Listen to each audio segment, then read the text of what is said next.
Okay, good morning everybody. We're just going to wait a couple more minutes for maybe one or two more people to join us. Today we're going to be talking about Rio and doing a couple of just beach breaks near the city itself as well. So let's just sit tight for another minute and then I'll get started, okay? That's correct. Basically, a normal person problem which includes their transport to just before we do get started, can everyone hear me okay? We've got another computer problem this week, so I'm sitting somewhere a bit noisier than usual.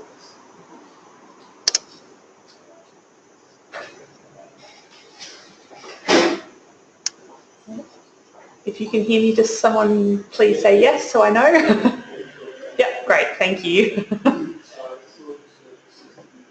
Okay, so we'll get started. Like I said, today we're going to be talking about beautiful Rio de Janeiro. If you've been there, you'll probably agree that it's one of the most spectacular cities in the world visually, probably rivals Sydney for the harbour area. This is Rio here. Yeah, really beautiful natural harbour. Obviously you've got the beaches, which it's really famous for, and also the Atlantic rainforest, which is sort of in the hillsides all around the city itself.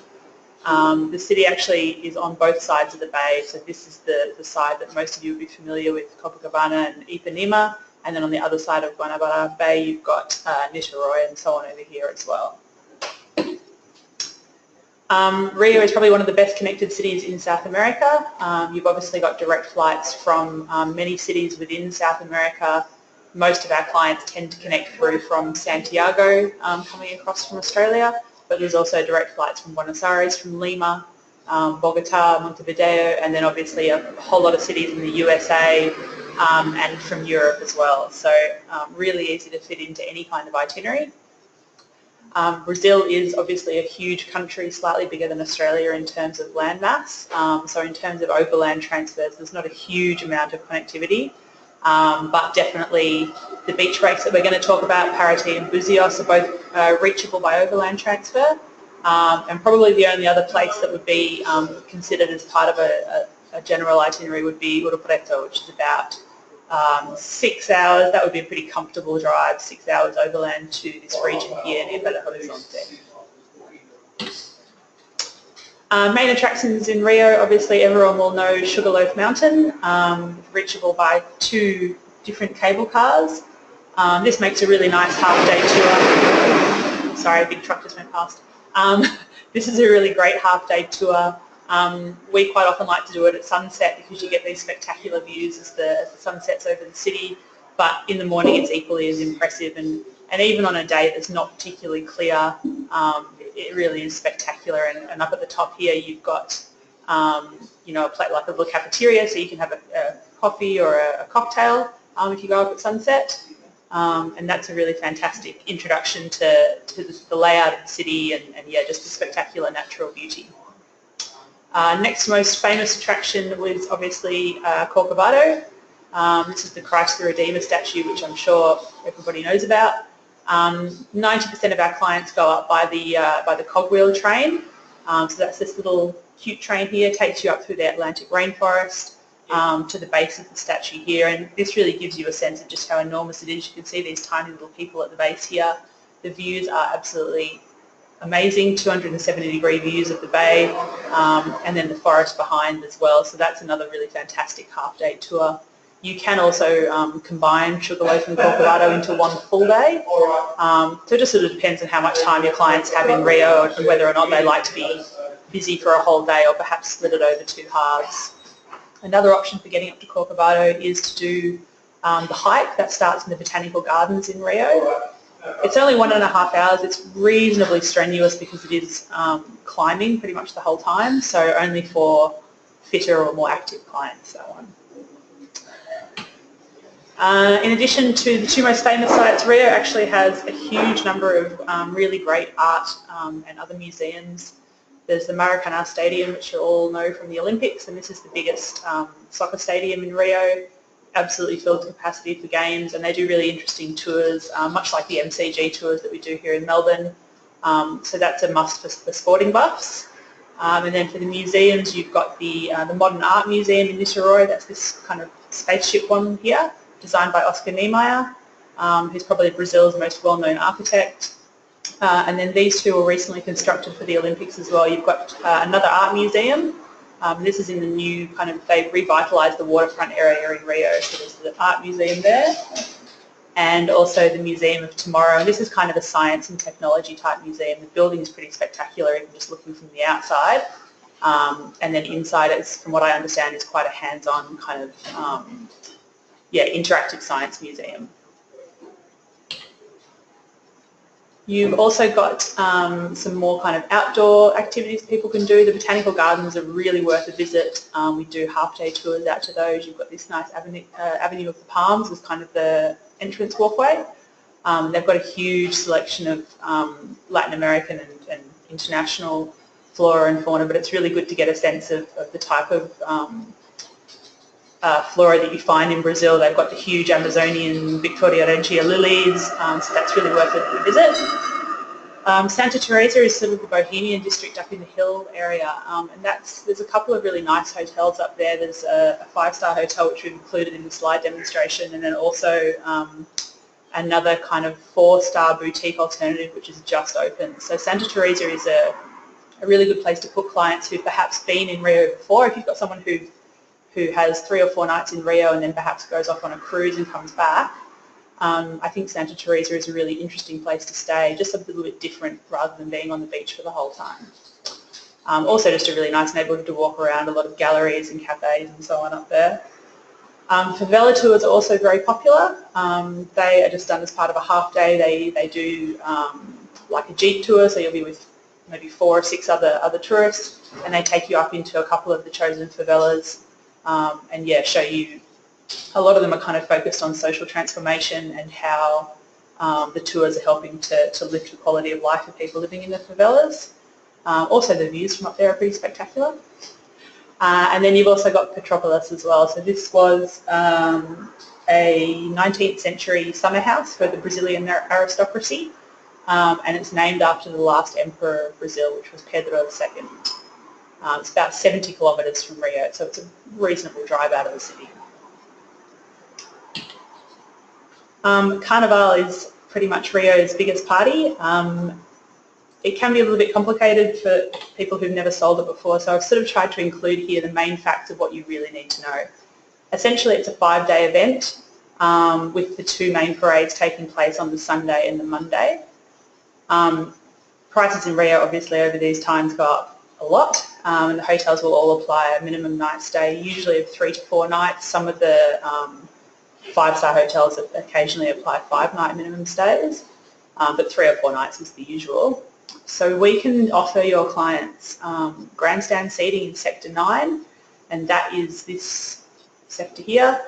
The difference being that in Sector 9 you have security and you also have numbered seating and like basically a safer area where tourists can be. This is the area that the parade all comes through. Sectors in red are kind of the bleachers, so you've just got these, it's hard to see, but concrete kind of bleachers. And then in front you've got the freezer boxes. So you can see here the prices.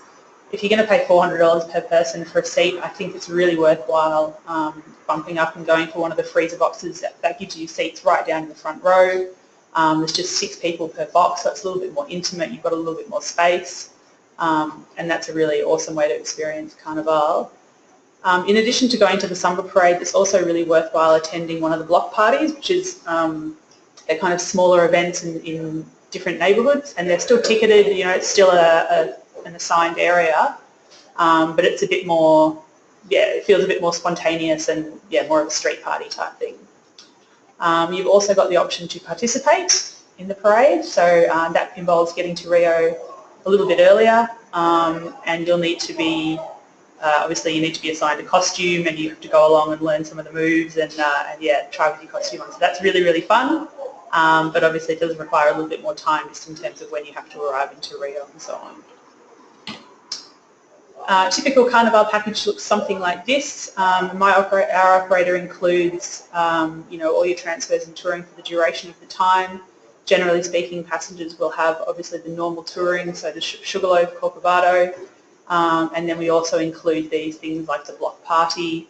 The day of the Sumbadrome, you definitely want to take the day off, have a sleep in, probably have a nap in the afternoon, because the Samba parade goes all the way through the night, well into the early morning. So passengers get taken out to the Sumbadrome after dinner, basically, and then the buses don't start returning back to the hotels until well after midnight. And realistically, for $400 or $700 per person, you want to get your eye full. So that's a pretty big night, that one.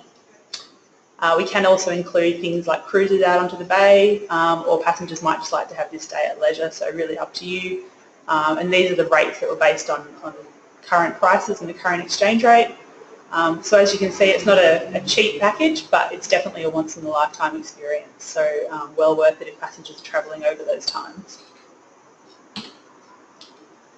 Hotels in Rio, there's about 1 million of them, so I'm just going to go through some of the more iconic ones. You've got Copacabana Palace, which is definitely the most well-known. Beautiful kind of Art Deco building. It's got a fantastic position right on Copacabana Beach. If you're going to go and spend the money, I think it's worthwhile forking out for one of the ocean view rooms. And that's certainly, yeah, Rio's most prestigious hotel, I would say, and just the most traditional in terms of architecture and design. This is the one I was talking about up in Santa Teresa. So this is a Sofitel project. Actually, I think it's Relais and Chateau now. Anyway, 5-star deluxe. Absolutely spectacular views, fantastic service. I've had clients come back from there pretty recently and they raved about it. Again, it's not for everyone just because the position is not on the traditional, Copacabana Ipanema strip. It is up in the hillside. It's a taxi ride away from the beach. But if you've got clients who aren't particularly beachy people, or as I said, who've been to Rio before, I think this is a really great option. And there is also now the Mama Shelter, more budget version of this kind of boutique idea in Santa Teresa. The Fasano is a much more modern kind of 5-star hotel located in Ipanema, design hotel, so everything is very modern, lots of attention to detail in terms of the furniture and the fittings and everything. Beautiful rooftop pool, and yeah, 5-star prices to match as well. These are just some of the hotels that we use a lot in Copacabana area. You've got the Windsor Martinique, which is a 3-star, I guess. Still has a rooftop pool, very good position, just a block back from the beach. And then the Windsor Atlantica as well, which would be a 4-star. Most of the hotels in Rio tend to have this rooftop area, even if it's just a little plunge pool, and that's quite a nice space for people to be in the afternoon, watching the sunset. So moving on to some of the beach breaks from Rio. The beaches in Rio are fantastic, and if people just want to have an afternoon to flop on the beach, that's a perfectly good place to do it. But just outside of Rio, you've also got the towns of Paraty and Buzios. So Paraty is to the west of Rio, about 4 hours by road. We can do private or shuttle transfers, so depending on the price point. And Paraty is a UNESCO World Heritage listed town, so you've got these traditional Portuguese colonial architecture, cobbled streets, the nice kind of pastel buildings. Pretty low-key, the central area is closed to traffic, so it's very quiet. If you've got passengers with mobility issues, you just need to let them know that the transfer vehicle will have to drop them off on the edge of town, where the traffic is allowed to go. And then we can arrange for our guide to help them with their luggage to the front door of the hotel. Lots of great beaches nearby, but I'd say Paraty is more of a destination for people who are interested in the colonial architecture and so on. So a lot of our clients have a couple of days here, and Ted's actually there at the moment. Fantastic boutique accommodation in Paraty. This Casa Turquesa is probably the best of them. Then you've also got Posada del Sandia, which we use a lot, but there's heaps and heaps of options within that old town area. Between Paraty and Rio, you've got Ilha Grande, which is Big Island, basically. So coming from Paraty, it's about an hour away, or coming from Rio, 3 hours down to Mangaratiba on the coast, and then it's a ferry across into Via Abreu here. The island is absolutely beautiful. It's pretty rustic. There's not really any 5-star accommodation, and absolutely no motorised vehicles on the island except for the fire truck. So it's a very relaxing place to spend a few days. All these beaches are accessible via walking track, and the interior is very heavily forested, so it's quite a spectacular destination. But yeah, because of the standard of accommodation available, it's not for everybody. In the other direction from Rio, you've got Buzios, so that's about 3 hours to the east. Buzios is a really popular destination for Carioca, so people who live in Rio. A lot of really chic accommodation.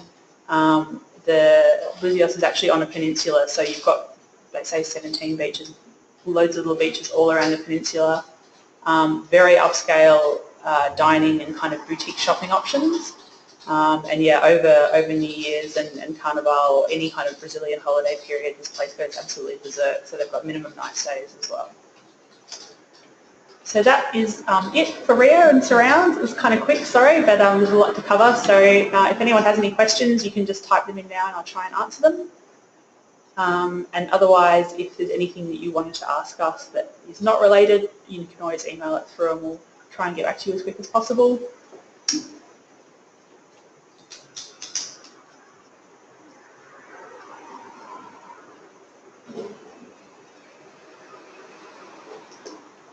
And then lastly, we've just got the question for the entry into the Famil draw. So today's question is, what does Rio de Janeiro mean in English?